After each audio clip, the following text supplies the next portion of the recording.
Hi guys, and welcome back to Manch Talk. My name is Carla Garrick, and I'm your host for the next 30 minutes. Thank you so much for joining me. Today we're going to do a deep dive into Sunshine Week and talk a little bit about what the right to know landscape looks like here in New Hampshire. Now, New Hampshire very uniquely has open government enshrined in our Constitution, but then we also have this RSA 91A, which is kind of a law which, if you're not entirely charitable, you might say is actually just there to take away more and more and more of our rights. So I want to dive into all of that today. I also am going to tie it all sort of together with some stories that have been in the news here in New Hampshire, including the Sununu Rape Center here in Manchester, where the union leader just had to sue to get information about a riot that took place there in 2022, and talk a little bit about that case where there's $100 million that has been allocated. People up at the State House are now saying, because of this problem and this really rotten scandal at the heart of it, everyone's kind of trying to gloss over it and pretend that like this thing didn't happen, but it did. So we're going to talk a little bit about that, and maybe a little bit about the JFK files that just got released. And I wanted to let people know before I forget that the Goffstown Riverwalk Park hearing will be taking place on the 1st of April. That, of course, is April Fool's, but don't be a fool. Just go to the hearing. And then last but not least, I wonder if you guys saw, but I see there's like a little bit of action up at the alderman's offices talking about whether the terms for office here in Manchester should change. So there's been a proposal that possibly instead of having a 2-year mayoral term, meaning that very often they're just kind of in the cycle of running, we could push that to 4 years. It looked like my sort of cursory notes on that one was that the Democrats were in favor of a longer term, and then some staunch, old schoolers up there like Joe Kelly Lavasser were like, no, we should keep it 2 terms. I'm not even sure how I feel about it. Maybe the compromise is to say it's every 4 years, but then there's maybe a 2-term limit, because we know term limits actually do help keep the system more accountable, because the rut sets in when people are there for a long time, and then they start to kind of run the state with their power and like doing sort of shady stuff, but because they're doing it, it's supposed to be okay, or because your side is winning, it's okay. And I don't think that's the way we should be governing. I think we should be governing for the benefit of all Granite Staters, which is why I love Sunshine Week and Right to Know, because open government is something we can all understand. It is something that benefits all of us equally, and it is a tool that we truly, as citizens and residents of New Hampshire, can use to eke out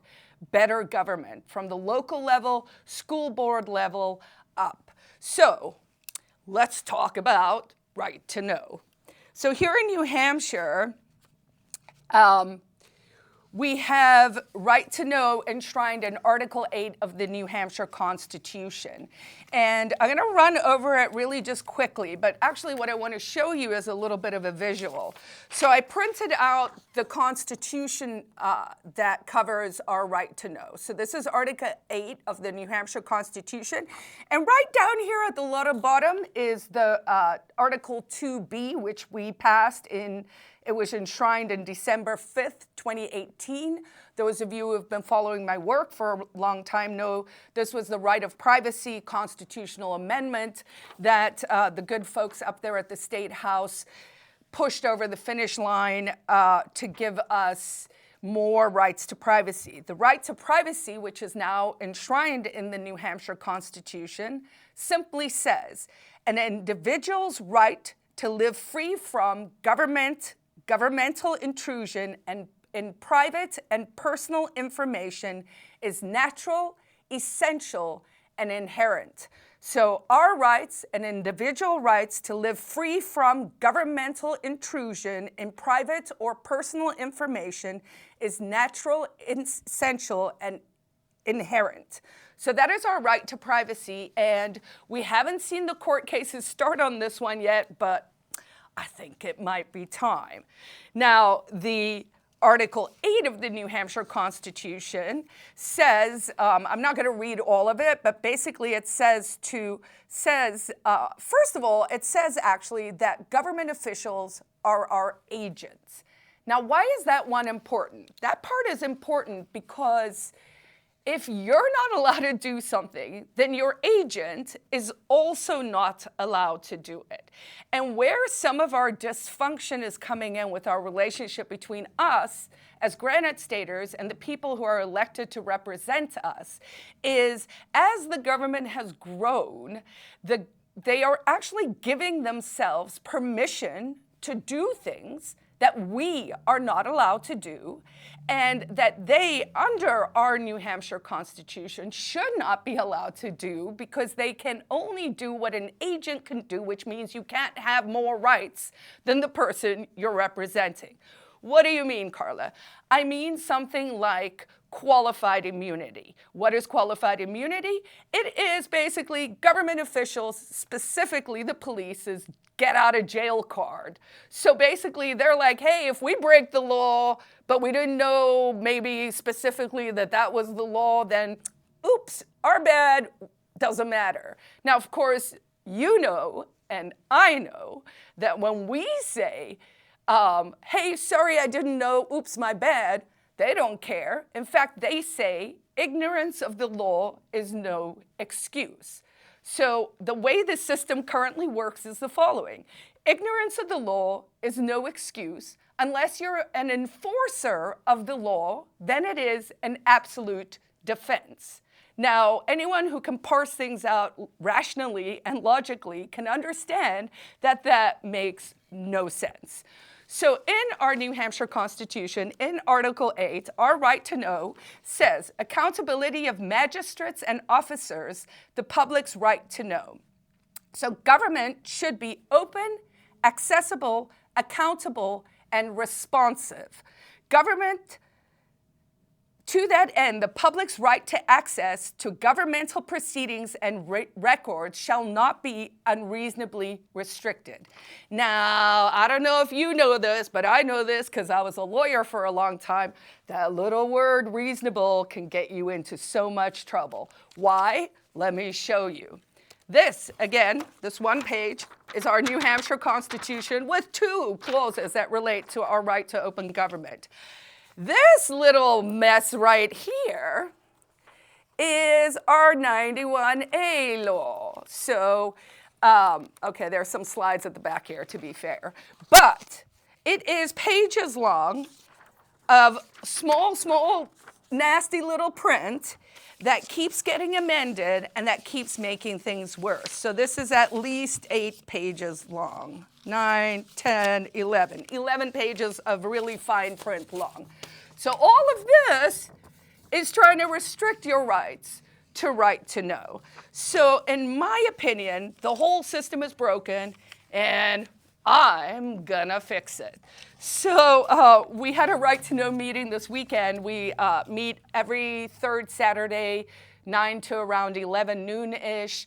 Anyone is welcome to join us. We highly encourage it. You can email right to know New Hampshire, righttoknownh@gmail.com should get you there. We send the Zoom link. We are from all over the state. Why is that important? Because again, right to know is a nonpartisan issue. It is an issue for all people of the Granite States who want to know how the people who are our agents and who are representing us, what are they up to? What are they doing with our money? Because turns out, based on what we're discovering with Doge and now Coge here in New Hampshire, turns out they're wasting a lot of our money. We also know, if you just went through town meetings this weekend, as many people did, that property taxes are going up, and they're going up significantly. Now, why is that? The Democrats will say it's because of the Republicans. The Republicans will say it's because of the Democrats. But here's the reality. It's because of the schools. Because the schools are this big mess now where we've created too much bureaucracy. We've created too many vested interests, from the teachers to the administrators to the unions to the pension funds to all of it. There is just this black hole that is sucking good resources from New Hampshire taxpayers. So property prices are going up because education costs are going up because of red tape, while enrollment is actually falling. So EFAs, that's the Education Freedom Accounts, that did pass the House. They've taken away the income requirement, and it'll basically now be available to people who make up to, I believe it was $180,000 in a household, but I don't remember the exact number off the top of my head. So what's going on with Right to Know? What's going on with Sunshine Week? Why should you care? So first of all, Sunshine Week is a national program. It's actually to celebrate Madison's birthday, James Madison's birthday, who said, government has to be open so that we can know what they're doing, because how do you hold someone accountable if everything's secret? You really can't, right? So, so the importance of transparency is really about building trust. Now, all of us who went through COVID mania, I don't know that there is a lot of trust left, and the little bit there might be, social media is definitely actively trying to destroy. So the purpose of Sunshine Week is to promote open government and celebrate our right to know. And their real world benefits. What are those benefits? So I was sharing earlier today on X just some of the right to know stuff I've worked on in the past. And one of the issues was actually the Lori's List, which became the Exclusionary Evidentiary Schedule, or EES. I don't even remember what the word salad for it was. But it's always, the important part is when there's a colloquial name everyone knows and the state changes it to something else, that is them trying to be as untransparent and unopen as possible because they were trying to obscure stuff. You'll see it at the national level with the changing of definitions of words, but you'll even see it here in New Hampshire. So with the Lori's List, that was something I worked with Right to Know. We worked with the ACLU. We worked with the DOJ. And the idea was, we would have this list of bad cops, cops who had credibility issues, who had lied in court, who had used excessive force, etc. So I forget who specifically filed the Right to Know, but we got the Right to Know. And it was a list with hundreds of police officers on there, and their names had been redacted. So it was like you could see, there was Seabrook and there was excessive force. You didn't know who did it. I forget if the dates were even on there. And so I worked with Greg Sullivan at the Union Leader to see if we could get that published in the Sunday paper. And very generously, and I'm grateful to this day, the Union Leader did bravely publish that so that people in New Hampshire could literally open their Sunday paper and go, why is there columns and columns of blacked out information? So that was reminding people, hey, wait, we should know. I mean, we really should know what our government is up to. So there was this huge scandal here at the Youth Center in Manchester. So I think we should call it the Sununu Rape Center, because I know it's an unpopular statement, but if you are of the caliber of person who wants to put your name on a juvenile detention center, then you get to own everything that happens at that center, including the following. So if you guys haven't been following this horror story, let me tell you that there, besides all the sexual stuff, right? So basically here, we'll just summarize a little bit of what went down there. So there were decades of abuse. There were 60 years. The state-owned juvenile center in Manchester was basically a house of horrors. Now, there is $100 million in a fund, of which I believe up to $95 million has already been allocated, and they are nowhere near the end of it. There are over 1,000 defendants. These are children that were harmed at the Sununu Youth Center for 60 years. These were children that were put in solitary confinement, that were abused, that were sexually abused, that were forced to fight each other. I mean, it is horrifying, and I know everyone wants to look away, but the reality is this is what happens when the state runs things.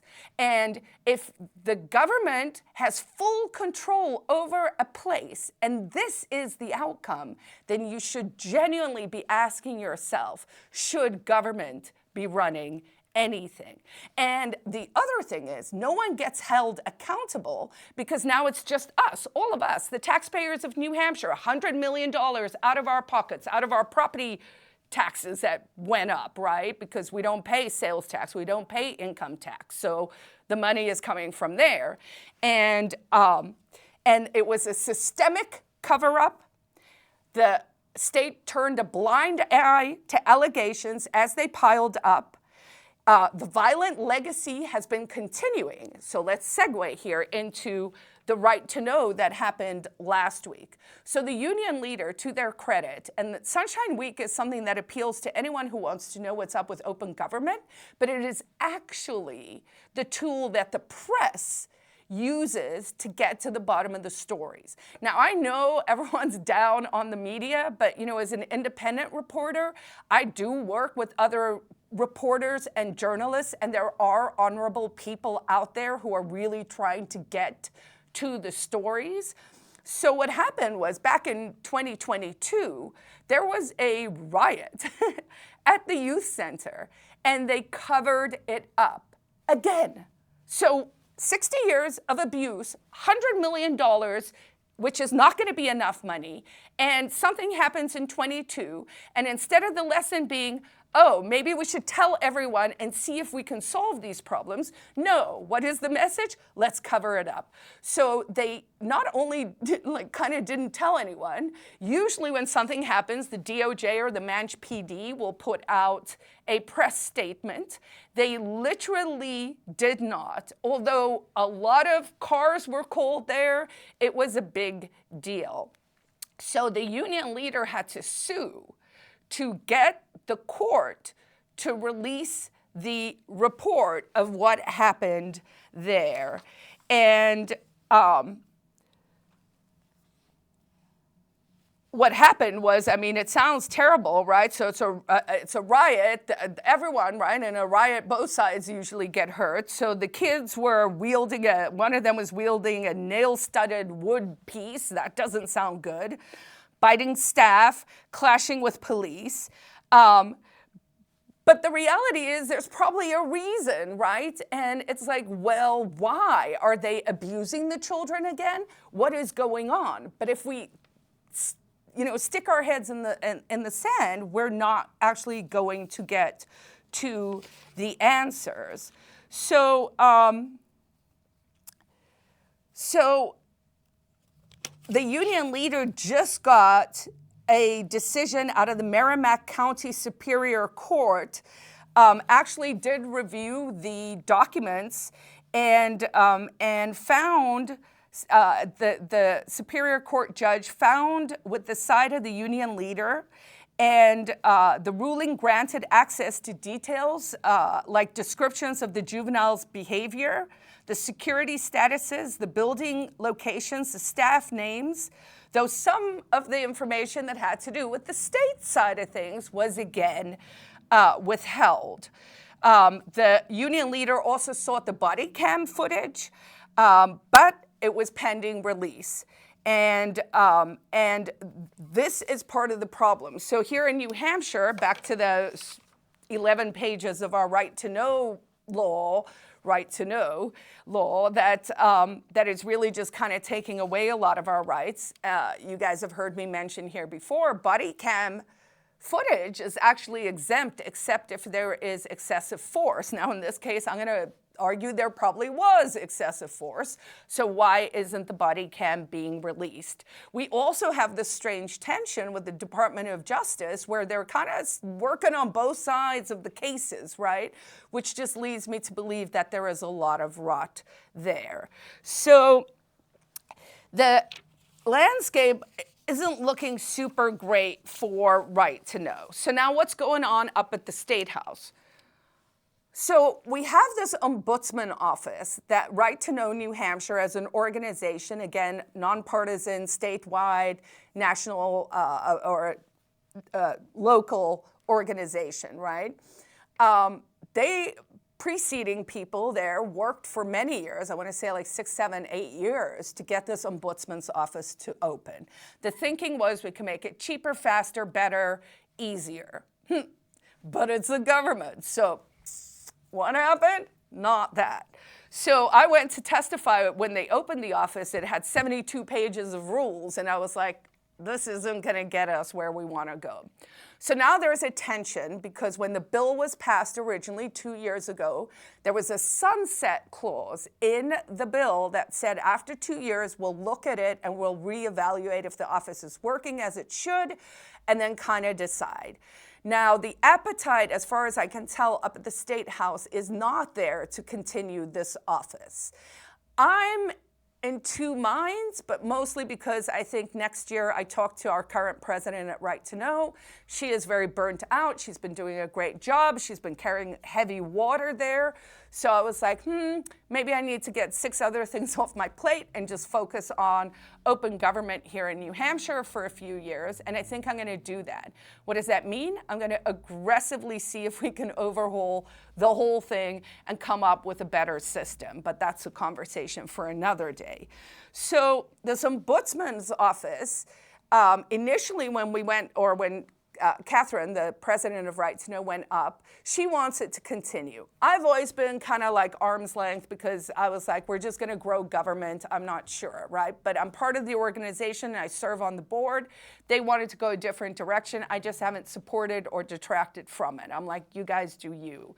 But now they're talking about taking the Ombudsman's office, they being the state, and putting it under this other office that also has lawyers in it. I want to say something with employment, labor, relations. I don't even remember, I'm sorry, but another kind of quasi-department that's somewhere, and they kind of want to merge this into one thing, and somehow that's going to solve stuff.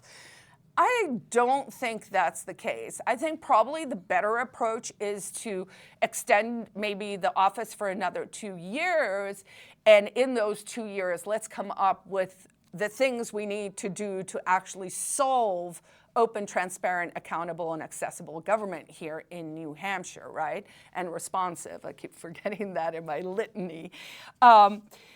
And so the current place where we are is, I heard they're probably going to attach that bill to HB2, which is our budget. So I'm old enough, and I've been doing this a long enough time, that I remember the principled argument was budget should be clean, it should just be the budget, and we're voting on money. And parties have been criticized over the years if you attach things to the budget, because non-germane things, because it is obviously, now we're playing horse trading. So we have gone from being principled in the way we're approaching things to, I mean, possibly it's a better cudgel. I'm not up there. I'm not going to judge other people's tactics other than to say it is not clean. It is manipulative. So I heard they're going to attach it to the bill to put it in this other office. So the fate of the Ombudsman at the current moment is a little up in the air. But I do want to remind people, you know, I think there's a challenge with the actual judge or person that was chosen. I think he's very rules-based and process-based in a way that perhaps doesn't serve what we believed the vision of the office to be, which was to be sort of more citizens' office to handhold and to help citizens to get to the bottom of their right to know requests. So that is not looking as optimistic as it could be. In our last few minutes together, let's talk a little bit about the JFK disclosures that just came out. Today is Wednesday. 80,000 pages of documents that were not further redacted than anything they had already been has been released. You can find that on the Federal Archives. I did a very cursory sort of look this morning as I was on X early in the morning, and saw the two things I saw that was interesting is that there's a much stronger, it seems, sort of Mossad-Israeli connection in there that hasn't really bubbled up, to my knowledge, in this way in the past. Here's the example I'll give you. So there's this dude, his name is Angelton. His name came up and I was like, oh, I don't remember that name. Who's this guy? So I went on to Grok and I put his name in and I got this like summary and I was like, oh, this is really interesting. I didn't know any of this stuff. And I'm kind of reading and it's like, oh, he was a counter intelligence spy on behalf of Mossad and he was responsible for this and his sidekick went and he was following not Ruby, the first shooter, around anyway, right? So I was like, who is this guy? So I'm reading, and I'm literally reading on my computer screen. I get up to go make coffee. I come back, and it is gone off my screen. Now, anyone who's used Grok knows there's this history button, and you can click on the top corner, and it'll tell you everything you've been asking it in that session. All of it gone. So I literally put in the same prompt and it starts again and it's totally different, like a different kind of summary with a lot less of these sort of other connections. So I thought that was really interesting because it makes you wonder like what is going on with the Grok and what is going on behind the scenes with a lot of this AI. So I didn't even get to some of the stories I wanted to talk about. I do want to talk about this great work in our wrap-up moments here that Therese Bastarche did in Loudoun to cut the budget there. I'm going to see if we can have her on sometime to tell us what she did there, because I believe it is a replicable model that can be used in towns in order to cut the budget so that we can keep our property taxes under control. We need to do that here in New Hampshire because the more we can keep our taxes low, the smaller we can keep our government, the more we can keep our friends and neighbors in business by letting them serve us. That's called capitalism. Try it, you might like it. All right, what's up with these books? 2 books by Ron Paul today. Ron Paul, as everyone knows, is one of my favorite politicians. He was known as Dr. No. This one is about liberty, I believe. Is this, yeah, The Revolution. Great read, sort of give you a sense of stuff. This one is End the Fed. Why should we end the Fed? Because they are the reason your eggs get more expensive, although thanks to things happening and the corruption being taken down a little bit, it does seem like our egg prices are coming down. I might start the dozen egg little index or something like the Economist used to have the hamburger index. Maybe we'll start an eggs index here on Manch Talk. Thank you for joining me. This last book is The Law by Bastiat, Frederick Bastiat. It's probably the best book you can read if you just want to understand the purpose of the law and that government people are just people too. So we need to have a system of how we operate as whole good characters showing up in our own lives so that we don't need a big, messy government that is hurting children, stealing our money, and no one is ever held accountable. So I believe in Sunshine Week and I believe in open government because if we don't know what they're doing, we can't hold them accountable. Thanks for joining me, guys. I'll see you back here next week.